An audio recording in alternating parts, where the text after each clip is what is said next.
Important topic आप लोगों ने पढ़ा होगा, मॉडल वर्ब्स, या फिर हम उसको मॉडल्स के नाम से भी जानते हैं। मॉडल वर्ब्स या मॉडल्स क्या होते हैं, आज हम लोग इसके बारे में पढ़ेंगे। Can, could, shall, should, will, would, may, might, या फिर ought to, need not, dare not, इस तरह के वर्ड्स आपने देखे होंगे इंग्लिश ग्रामर में। ये सारे ही मॉडल वर्ब्स या फिर मॉडल्स कहलाते हैं। इनकी संख्या लगभग 12 होती है। कितनी होती है? लगभग 12 की संख्या होती है। और इन वर्ड्स को यूज करने के लिए कभी भी हम इनके मीनिंग से इनको यूज नहीं करते, बल्कि इसके भाव के हिसाब से हम यूज कर सकते हैं। एग्जाम्पल के तौर पर जैसे मैं आपसे अगर कहूं कि कैन, ये जो कैन वर्ड है जिसका मतलब होता है सकता है, तो अगर मैं आपको सिर्फ इतना बता दूं कि कैन का मतलब सकता है होता है, अब आप सेंटेंस बनाएंगे, क्या बना सकते हैं? जब तक आपको ये नहीं पता कि हमें कैन को किस भाव में यूज करना है। अब देखिए, मैं आपको यही बताने जा रहा हूं कि कैन जो है वो ये मॉडल कितने तरीके से इस्तेमाल हो सकता है, वो हम आपको बताएंगे। देखिए, कैन का यूज आप एबिलिटी यानी योग्यता के लिए करते हैं। कैन का यूज आप पावर यानी अपनी सामर्थ्य या शक्ति के लिए भी करते हैं। कैन का यूज आप कैपेसिटी यानी अपनी क्षमता को दिखाने के लिए भी करते हैं। कैन का यूज आप परमिशन यानी अनुमति के लिए भी करते हैं। कैन का यूज आप पॉसिबिलिटी यानी संभावना के लिए करते हैं। कैन का यूज आप ऑफर यानी किसी प्रस्ताव को दर्शाने के लिए करते हैं। और कैन का यूज ऑफ सजेशन यानी किसी भी सुझाव के लिए भी करते हैं। तो जैसा हमारा भाव होता है, जैसा हम किसी को कहना चाहते हैं, तो उसके अकॉर्डिंग हम कैन का यूज कर लेते हैं। अब इसको अगर हम एग्जाम्पल बना के समझेंगे तो और अच्छे से समझ में आएगा। एग्जाम्पल बनाने से पहले मैं आपको ये भी बता दूं कि कैन जो है वो 4 तरह से सेंटेंसेस में यूज होता है। कैन से आप सिंपल सेंटेंस बना सकते हैं, कैन से आप नेगेटिव सेंटेंस बना सकते हैं, कैन से आप इंट्रोगेटिव सेंटेंस बना सकते हैं, और कैन से ही आप नेगेटिव इंट्रोगेटिव सेंटेंस भी बना सकते हैं। सिंपल सेंटेंसेस यानी सरल वाक्य, नेगेटिव यानी कि नकारात्मक वाक्य, इंट्रोगेटिव यानी प्रश्नवाचक वाक्य, और नेगेटिव इंट्रोगेटिव सेंटेंसेस में नकारात्मक तथा प्रश्नवाचक दोनों ही होते हैं। तो इतने तरीके से आप इसको बना सकते हैं। और हम इस वीडियो में ये भी सीखेंगे कि कैन के अलावा और हम कैन को कितने तरीके से इस्तेमाल कर सकते हैं। जैसे कैन के अलावा हम इसको can be, can have had, can have to, can have had to, can have been और कांट हैव बीन, इस तरीके से भी इस्तेमाल करते हैं। सारे यूजेस हम लोग सीखेंगे। Are you ready? Very good. देखिए, जब हम कैन कहते हैं तो कैन का मतलब क्या होता है? सकता है या सकती है या सकते हैं, इस मीनिंग में आता है। और कैन भी जब लगाते हैं तो मीनिंग आता है हो सकता है। और जब हम कैन हैव लगाते हैं तो मतलब कोई चीज पास हो सकती है या पास हो सकता है। कैन हैव हैड का मतलब इसका पास बन गया, तो हो जाएगा पास हो सकता था। ऐसे ही कैन हैव टू का मतलब होता है पढ़ सकता है। अभी आपको जब मैं सेंटेंस में यूज करूंगा तब और अच्छे से समझ में आएगा। ऐसे ही कैन हैव हैड टू का मतलब पढ़ सकता था। कैन हैव बीन का यूज इंग्लिश ग्रामर में ऑलमोस्ट नहीं होता है, लेकिन कैन हैव बीन का यूज होता है, जिसका मतलब होता है हो ही नहीं सकता। बच्चों देखिए, ये जो मैंने आपको जितने भी बताए हैं words, can, can be, can have had, can have to, can have had to, can have been, can have been, ये जो भी आपको बताया है, इसको हम जब तक भाव के अंदर नहीं लगाएंगे, अपने एक्सप्रेशंस के साथ नहीं लगाएंगे, तब तक हम इसका यूज नहीं समझ पाएंगे। अब देखिए, सबसे पहले कैन को हम समझते हैं एबिलिटी। एबिलिटी का मतलब क्या होता है? योग्यता। हमारी क्या योग्यता है या हमारी क्या क्षमता है, उस हिसाब से इसको यूज करते हैं। जैसे मैं आपसे कहूं कि I can lift this box, मैं इस संदूक को उठा सकता हूं। ये हमारे अंदर क्या है? एबिलिटी है किसी काम को करने की। या I can speak fluent English, मैं धारा प्रवाह अंग्रेजी बोल सकता हूं। यह हमारी क्या है? एबिलिटी है। I can read very fast, मैं बहुत तेज पढ़ सकता हूं। यह हमारी क्या है? एबिलिटी है। अब देखिए पावर, क्योंकि एग्जाम्पल ध्यान से सुनिएगा, एग्जाम्पल से समझ में आएगा। पावर का मतलब होता है हमारी सामर्थ्य कितनी है, हमारी क्षमता कितनी है। तो हम अगर बोले आपसे कि I can lift 400 pound weight, इसका मतलब ये हमारी पावर है, क्षमता है कि मैं 400 पाउंड का वजन उठा सकता हूं। तो इन सेंटेंसेस में पावर शो हो रही है। या I can jump from 400 feet high, मैं 400 फीट ऊंचाई से कूद सकता हूं, ये मेरी क्या है, पावर है। कैपेसिटी यानी क्षमता, आपके अंदर कितनी कैपेसिटी किसी काम को करने की है। आप बोलेंगे I can drink 5 litre water in one go, मैं एक बार में 5 लीटर पानी पी सकता हूं। आई कैन ईट 100 बताशाज इन वन टाइम, मैं एक बार में 100 बताशे खा सकता हूं। तो कैन का यूज कर रहे हो और आप अपनी कैपेसिटी को रिप्रेजेंट कर रहे हो। आती है परमिशन की बात। परमिशन का मतलब क्या होता है, अनुमति। जब हम किसी से अनुमति मांगते हैं, इजाजत मांगते हैं, वहां पर भी हम कैन का यूज करते हैं।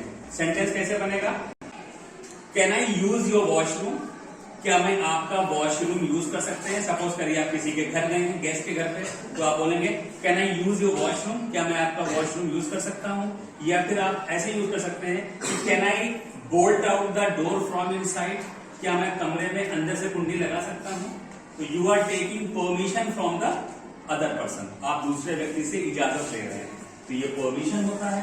पॉसिबिलिटी का क्या होता है, इसमें कोई ना कोई संभावना होती है, किसी ना किसी चीज के होने की संभावना होती है। जिसे आप बोल सकते हो कि he can do this work, वो इस काम को कर सकता है। तो जब हम अपने लिए बोल रहे थे तब वो एबिलिटी थी, लेकिन हम दूसरे के लिए क्या कर रहे हैं, उसकी संभावना बता रहे हैं कि he can go to the college in 5 minutes, वो 5 मिनट में कॉलेज पहुंच सकता है। तो ये पॉसिबिलिटी कहीं ना कहीं आप शो कर रहे हैं। ऑफर का मतलब होता है प्रस्ताव। आप किसी को ऑफर देते हैं तब भी आप कैन लगाते हैं। आप बोल सकते हो you can take my car just for today, आप आज भर के लिए मेरी कार ले सकते हैं। तो आपके पास एक ऑफर है, अगर आज के लिए चाहिए है तो ले लो, अदरवाइज रिजेक्टेड, मना कर दो। तो इस तरीके से ऑफर के लिए यूज करते हैं। की बात करते हैं, सजेशन में हम किसी को सुझाव देते हैं, किसी चीज के लिए सुझाव देते हैं कि can we go for a party tonight, क्या आज रात हम पार्टी चलें। या can we go for the movie tonight, क्या आज रात हम लोग मूवी चलें। तो ये एक सजेशन है। Can we spend some time together, क्या हम लोग साथ में कुछ वक्त गुजारें। इस तरीके से सेंटेंस बोलते हैं तो उसमें सजेशन है। आई कैन लिफ्ट दिस बॉक्स, यानी मैं ये संदूक उठा सकता हूं। अब इसका नेगेटिव बनाएंगे तो कैन के बाद क्या लग जाएगा, नॉट लग जाएगा, और सेंटेंस हो जाएगा I can not lift this box. Negative बन गया बच्चों। इंट्रोगेटिव बनाएंगे तो क्या हो जाएगा, कैन आई लिफ्ट। ये गलत। हमने देखा कि किस तरीके से हमने कैन को अलग अलग पर्सपेक्टिव में आज समझा। अभी कैन के साथ में आपको क्या समझना है, can be, can have had, can have to, can have had to, can have been, can't have been. आज मॉडल वर्ब की कोई भी फॉर्म छूटने वाली आपसे नहीं है। ये सारी वर्ब्स आपको समझा दूंगा, बहुत अच्छे से समझाऊंगा, बस आप इनको ध्यान से समझिएगा और सुनिएगा। जैसे मैंने बोला कैन बी, तो कैन बी को हिंदी में भी मैंने लिखा हुआ है, क्या होता है, मतलब हो सकता है। मैं आपसे अगर पूछूं कि भाई बाबूजी कहाँ हैं, तो आप जवाब देंगे सर बाबूजी ऑफिस में हो सकते हैं। इंग्लिश में बोलेंगे he can be in his office. या किसी टीचर के बारे में पूछूं कि भाई मिश्रा जी कहाँ हैं, तो आप बोलोगे he can be in the field. या किसी और के बारे में पूछूं कि आपके पिताजी कहाँ हैं, तो आप बोलोगे कि ही कैन बी देयर, वो वहां हो सकते हैं। तो कैन बी का यूज इस तरीके से हम लोग अपने सेंटेंस में कर सकते हैं। फिर आता है कैन हैव। कैन हैव का मतलब होता है पास हो सकता है। जैसे मैं आपसे बोलूं कि तुम्हारे पास एक मोबाइल हो सकता है, तो क्या बोलूंगा, you can have a mobile phone. उसके पास एक आईफोन हो सकता है, ही कैन हैव एन आईफोन। इस लड़की के पास एक लैपटॉप हो सकता है, this girl can have a laptop. मेरे पास बहुत सारा ज्ञान हो सकता है। I can have a lot of knowledge of the subject. Is that clear और नॉट? तो कैन हैव का यूज इस तरीके से हम लोग करते हैं।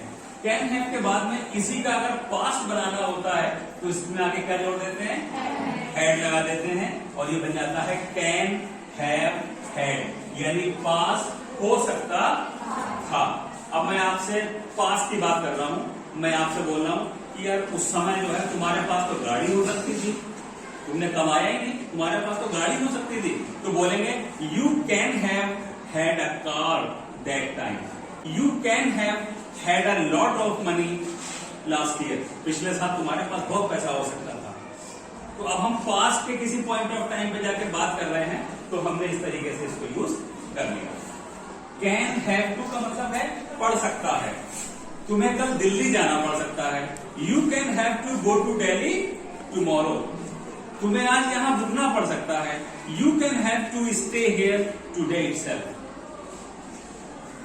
और देखिए कैन हैव टू के और भी यूज हैं, जैसे मैं आपसे बोलूं तुम्हें मेरी बात माननी पड़ सकती है, you can have to obey मी। ठीक, तुम्हें इससे दोस्ती तोड़नी पड़ सकती है, you can have to break your friendship. Right और नॉट? ऐसे यूज कर सकते हो। कैन हैव हैड टू इसका पास्ट बन जाता है, जिसका मतलब होता है पढ़ सकता था, पढ़ सकता था। अब देखिए बीते हुए समय में मैं आपसे बोलूं कि तुम्हें पिछली साल मुंबई जाना पड़ सकता था, तो मैं क्या बोलूंगा? You can have had to go to Mumbai last year. पढ़ सकता था क्योंकि पास्ट की बात हो रही है। You can have had go to Mumbai last year. कल तुम्हें स्कूल आना पड़ सकता था, you have had to come to school yesterday. तुम्हें सुबह रोना पड़ सकता था, you have had to cry in the morning. Is that clear और नॉट? ऐसे यूज करते हैं इसको। अब देखिए आगे आता है कैन हैव बीन, और इंग्लिश ग्रामर में कैन हैव बीन स्ट्रक्चर का यूज नहीं करते हैं, क्योंकि जिस सेंस में ये आता है उसका यूज हम लोग नहीं करते हैं। और कांट हैव बीन का यूज हम लोग जरूर करते हैं, जिसका मतलब होता है हो ही नहीं सकता। जैसे किसी के लिए बोलूं कि कल यार पार्टी में गए तो वो तो बड़ा सुंदर लग रहा था, तो हम क्या कहेंगे? वो कैसे सुंदर लग रहा था? वो तो गंजा है, वो तो काला है, वो तो ठिकना है, उसके तो होठ भी मोटे हैं, नाक भी फैली है, वो कैसे अच्छा हो सकता है? तो हम बोलेंगे he can't have been good looking. वो अच्छा दिख ही नहीं सकता, वो अच्छा हो ही नहीं सकता। You can't have been so innocent, तुम इतने भोले हो ही नहीं सकते। I can't have been so rigid, मैं इतना सख्त हो ही नहीं सकता। Your brother can't have been hungry, तुम्हारा भाई भूखा हो ही नहीं सकता, उसे तो मैंने रोज खाना खिलाया था, वो कैसे भूखा हो सकता है? तो ऐसी सिचुएशंस में हम बच्चों इसका यूज करते हैं कांट हैव बीन का। अब मुझे उम्मीद है आपको ये लेसन बिल्कुल समझ में आ गया होगा। मॉडल वर्ब का आज पहला लेसन था कैन का, और जिसमें मैंने आपको कैन के डिफरेंट एस्पेक्ट में इसके यूसेज बताए, और साथ साथ आपको ये भी बताया कि इनके साथ में जब दूसरे वर्ड्स जुड़ जाते हैं तो किस तरह से अपना मीनिंग चेंज कर देते हैं। और अगली वीडियो में हम लोग सेकंड चैप्टर में मे के बारे में सीखेंगे, और फिर एक बार हम लोग इसको अच्छे से पढ़ेंगे। Thank you so much.